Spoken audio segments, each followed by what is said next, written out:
কেকেভিউ Khulna CC programming ক্লাবের পক্ষ থেকে ওয়েলকাম করছি আমি সম্রাট বিশ্বাস। আপনার প্যারাময় প্রোগ্রামিং জীবনকে সহজ করতে আমি নিয়ে আসলাম সি প্রোগ্রামিং এর টিউটোরিয়াল সিরিজ। চলুন শুরু করা যাক। আজকে ইন্ট্রোডাকশন ভিডিও। এই ভিডিওতে আমরা প্র্যাকটিক্যাল তেমন কিছু দেখব না, আমরা আজকে থিওরিটিক্যাল বিষয়গুলো নিয়ে আলোচনা করব এবং সামনের আমরা এই কোর্সে কি শিখব না শিখব এবং সি প্রোগ্রামিং কেন শিখব এই বিষয় নিয়ে ডিটেলস আলোচনা করব। কারণ একটা কাজ শুরু করার আগে আপনাকে অবশ্যই সেই কাজের মোটিভ সম্পর্কে জানা খুবই গুরুত্বপূর্ণ বিষয়। তো এজন্য আমি কিছু বেসিক লেভেলের প্রশ্ন এবং উত্তর দেওয়ার চেষ্টা করব, যেটা দেখলে এবং আপনি এই ভিডিওটা গুরুত্বপূর্ণভাবে মনোযোগ সহকারে দেখলে আপনি ইন্সপায়ার্ড হবেন এবং আপনার আরও মনোযোগটা বেড়ে যাবে। সো অবশ্যই ভিডিওটা দেখবেন এবং এই ভিডিওটা ডেডিকেটেড করতেছি আমার কেকেভিউ খুলনা সিসি প্রোগ্রামিং ক্লাবের মেম্বারদের জন্য। ভিডিওটা বানানোর উদ্দেশ্যই আমার প্রোগ্রামিং ক্লাবের মেম্বারদের জন্যই, কিন্তু ভাবতেছি এটা পাবলিকলি থাকলে সবাই দেখতে পাবে বা যারা সি প্রোগ্রামিং নিয়ে অনেক প্যারা খাচ্ছেন তাদের জন্য উপকার হবে। সো আমরা কেন প্রোগ্রামিং করি? আমরা প্রোগ্রামিং করি কারণ কম্পিউটারের সাথে কথা বলার জন্য, যোগাযোগ করার জন্য এবং কম্পিউটারকে ইনস্ট্রাকশন দেওয়ার জন্য বা কোনো একটা সফটওয়্যার ডেভেলপ করার জন্য। এবং প্রোগ্রামিং ল্যাঙ্গুয়েজ আমাদেরকে সেই মিডল ম্যান হিসেবে হেল্প করে। তারপরে কেন প্রোগ্রামিংয়ের কথা আসলে সি প্রোগ্রামিং কেন আমরা শিখবো বা সি প্রোগ্রামিংয়ের কথা কেন আসে, এইটার জন্য আমি 3টা কারণ আমি আপনাদেরকে দেব। প্রথম কথা, সি প্রোগ্রামিং হলো মাদার অফ প্রোগ্রামিং ল্যাঙ্গুয়েজ। যেসব প্রোগ্রামিং ল্যাঙ্গুয়েজ দিয়ে আপনার সফটওয়্যার ডেভেলপ করা হয় বা ইন্ডাস্ট্রিতে ট্রেন্ডিং বা যেসব ইন্ডাস্ট্রিতে কাজে লাগে, এই যত আপনি ল্যাঙ্গুয়েজ দেখেন like Java, C plus plus, Python, PHP, JavaScript, Dart, golang, এই ধরনের যত ল্যাঙ্গুয়েজ আছে আপনার এইসব ল্যাঙ্গুয়েজগুলোর উৎপত্তি আপনার সি এবং সি প্লাস প্লাস দিয়ে।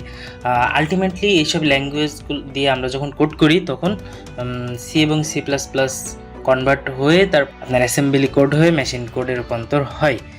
সো এজন্য আপনি যখন পরবর্তীতে কোনো অ্যাডভান্স লেভেলের প্রোগ্রামিং ল্যাঙ্গুয়েজ নিয়ে কাজ করবেন, সো আপনি বিষয়টা আপনার যদি নলেজে থাকে যে সি প্রোগ্রামিং কীভাবে কাজ করে, সি প্রোগ্রামিং সিনট্যাক্সগুলো, তখন আপনার কাছে জিনিসগুলো অনেক সহজ হয়ে যাবে।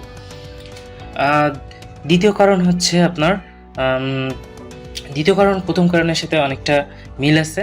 আপনি যখন সি প্রোগ্রামিং সম্পর্কে খুব ভালো অ্যাডভান্স ধারণা রাখবেন এবং কারণ সি প্রোগ্রামিং যেহেতু অন্যান্য ল্যাঙ্গুয়েজ যদি সি প্রোগ্রামিংকে ফলো করে, তখন আপনি সি প্রোগ্রামিংয়ে অনেক বিস্তারিত আপনার একটা প্রোগ্রামিং ল্যাঙ্গুয়েজ কীভাবে কাজ করে না করে কম্পাইলারকে বিস্তারিতভাবে ইনস্ট্রাকশন দিতে হয় বা বিস্তারিতভাবে ডিফাইন করতে হয়, যেটা আপনার অ্যাডভান্স লেভেল প্রোগ্রামিং ল্যাঙ্গুয়েজগুলোতে অত বিস্তারিত ডিফাইন করা লাগে না।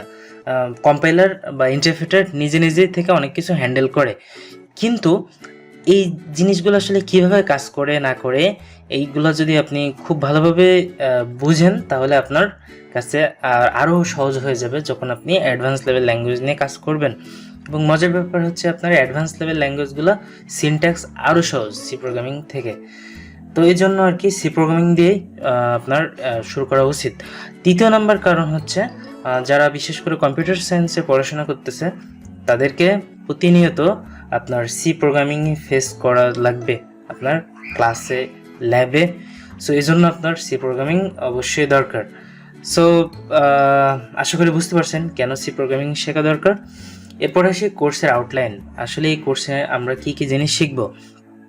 তো আমি নর্মালি আপনি যখন ইউটিউবে বা ইন্টারনেটে সি প্রোগ্রামিং টিউটোরিয়াল লিখে সার্চ করেন বা খোঁজেন, তখন আপনার অনেক বড় প্লেলিস্ট চলে আসে, 120টা, 200, 250 এরকম ভিডিও প্লেলিস্ট চলে আসে, যেগুলো দেখে অনেক সময় যারা শুরু করতেছে তারা মোটিভেশন হারায় ফেলে অথবা একটু ভয় পেয়ে যায়।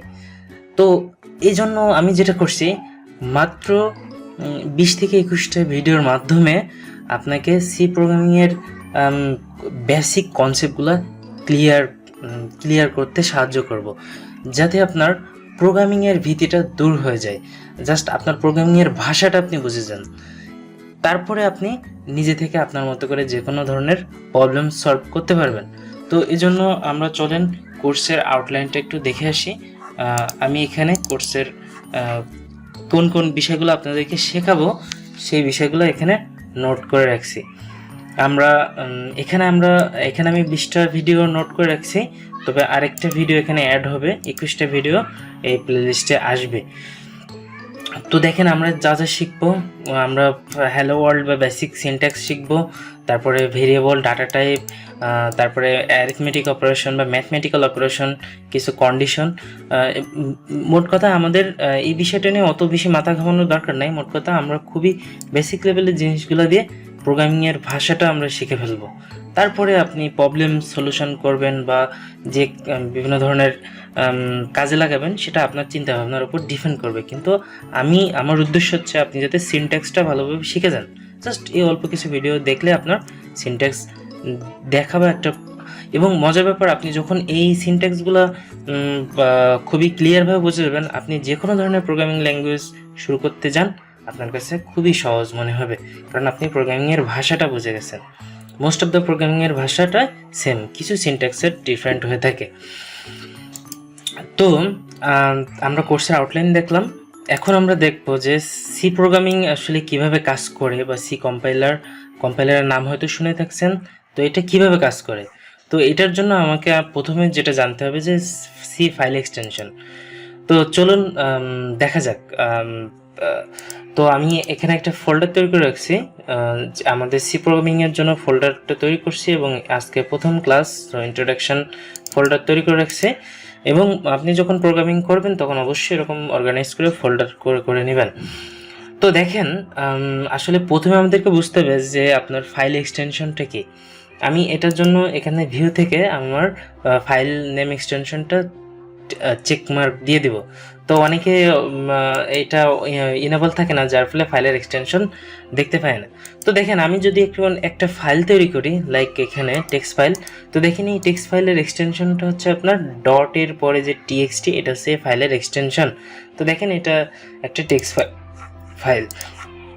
এখন যদি আমি এটাকে চেঞ্জ করে ডট টিএক্সটিকে চেঞ্জ করে আপনার লাইক জেপিজি করি, তাহলে দেখেন এটা একটা ইমেজের মতো দেখাচ্ছে, মনে হচ্ছে এটা একটা ইমেজ, তাই না? তো দেখেন ফাইলের এক্সটেনশন আসলে ডিফাইন করে দেয় ওই ফাইলটা কী টাইপের ফাইল। লাইক আমি যদি এখন MP4 করি, তাহলে আমি রিনেমে যাই, এখানে ডটের পর একটু আমি কেটে দিয়ে যদি MP4 করি, আশা করি অনেকে বুঝে গেছেন MP4 করলে কী হবে। এখন একটা লাইক ভিডিও ফাইলের মতো হয়ে যাবে। তো ফাইলের এক্সটেনশন আসলে বলে দেয় এই ফাইলটা আসলে কোন ধরনের ফাইল। তো আমি যদি এটাকে এবং আমি যদি সি প্রোগ্রামিং করতে যাই, তাহলে আমাকে ফাইলের এক্সটেনশনটা দিতে হবে .c, এবং এটাকে বলে দিবে যে এটা একটা সি প্রোগ্রামিংয়ের ফাইল। তো এই ফাইলের এক্সটেনশনটা কেন আমি আলোচনা করলাম, তো দেখেন আমি যখন ফাইলের এক্সটেনশনটা MP4 করতেছি, তখন আমার কম্পিউটারে থাকা মিউজিক প্লেয়ার, ভিডিও প্লেয়ারের যে সফটওয়্যার এই ফাইলটাকে ওপেন করার চেষ্টা করতেছে বা ওপেন করতেছে, কিন্তু এটার ভিতরে কিছু নাই, এজন্য কিছুই হচ্ছে না, কারণ এই ফাইলটা শুধু একটা ব্ল্যাঙ্ক ফাইল, এর ভিতরে কোনো কিছুই নাই। কিন্তু এই জন্য এটা ওপেন করতে পারতেছে না, কিছু প্লে করতে পারতেছে না, কিন্তু ফাইলটা ওপেন করতে পারছে। আমি যখন যদি এটাকে জেপিজি করি, তার মানে এটা একটা ইমেজ ফাইল হয়ে যাবে, জেপিজি অথবা পিএনজি, ইমেজ ফাইলের এক্সটেনশন। তো দেখেন আমি এটা করি, তাহলে আমার কম্পিউটারে থাকা ফটো বিওর যে সফটওয়্যার আছে সে এটাকে ওপেন করতেছে, কিন্তু কিছুই দেখাচ্ছে না, কারণ এখানে কিছুই নাই। তো তেমনি আমরা যখন আমাদের ফাইলের এক্সটেনশন .c করব, তখন আমাদের কম্পিউটারে ইনস্টল থাকা সিকে ট্রান্সলেট করার, কম্পাইল করার যে সফটওয়্যার, সে এটাকে ওপেন করবে। তো দেখেন আমাদের এখানে দ্বিতীয় বিষয় যেটা ছিল, আমরা ফাইলের এক্সটেনশনটা ক্লিয়ারভাবে বুঝলাম, what is C compiler and how work. তো সি কম্পাইলার হলো জাস্ট একটা সফটওয়্যার, লাইক আপনার ভিডিও প্লেয়ারের মতো। একটা ভিডিও প্লেয়ার বা মিউজিক প্লেয়ার অথবা টেক্সট ফাইল এডিটর অথবা ফটো ভিউয়ার, এই সফটওয়্যারগুলো আসলে যেভাবে একটা ফাইলকে ওপেন করার চেষ্টা করতেছে, এরকম সি কম্পাইলার হচ্ছে এরকম একটা সফটওয়্যার যে ডট সি ফাইলকে ওপেন করে এবং তার ভিতর কী আছে না আছে সেটাকে রিড করে ওইটাকে আপনার কম্পিউটারের সাথে যোগাযোগ করার চেষ্টা করে।